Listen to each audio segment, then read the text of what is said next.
Elshinta News and Talk.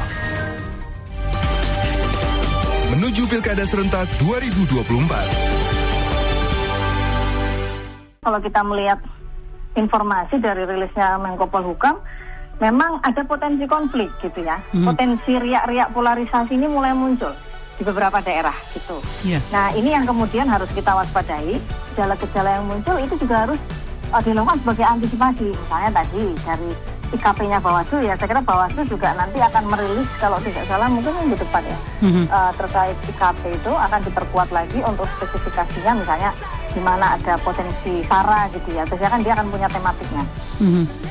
Nah, ini bagaimana kemudian kita di daerah-daerah itu bisa melakukan misalnya koordinasi stakeholder untuk bisa mencegah proses itu gitu ya. Ini tanpa sadar tersandera juga dalam proses demokrasi kita yang cukup banyak uang beredar diterima gitu ya, dan kemudian itu memilih menitipkan aspirasi calon yang dipilih itu yang kemudian memang ya mohon maaf misalnya perilakunya memang sudah akan mengarah ke hal yang demikian, ke hal yang kemudian justru tidak membuat demokratis, tapi justru elitis. Nah, ini yang kemudian pemilih di 2024, Pilkada 2024, saya kira harus realistis sekali.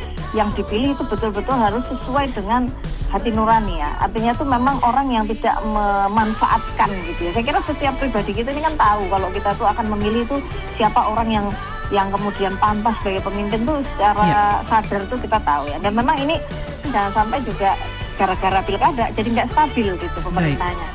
Nah, ini kan salah satu tantangan-tantangan yang muncul ke depan, dan saya kira kita masih punya waktu untuk bisa mengantisipasi, Mbak Taya. Baik.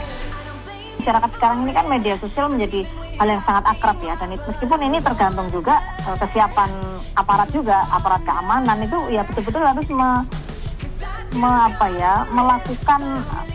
melakukan apa istilahnya pencegahan gitu dari hulunya gitu, jadi kemudian apa yang kemudian menjadi permasalahan mereka tidak kemudian justru menciptakan, tapi bagaimana mereka mencegah.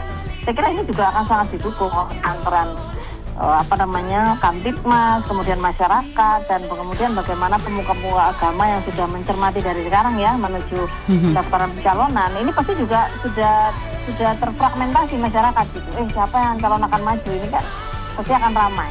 Nah, ini yang kemudian perlu juga ada konsensus misalnya nanti pemilu damai ya kan, pangsa integritas yang seperti itu. Elshinta News and Talk.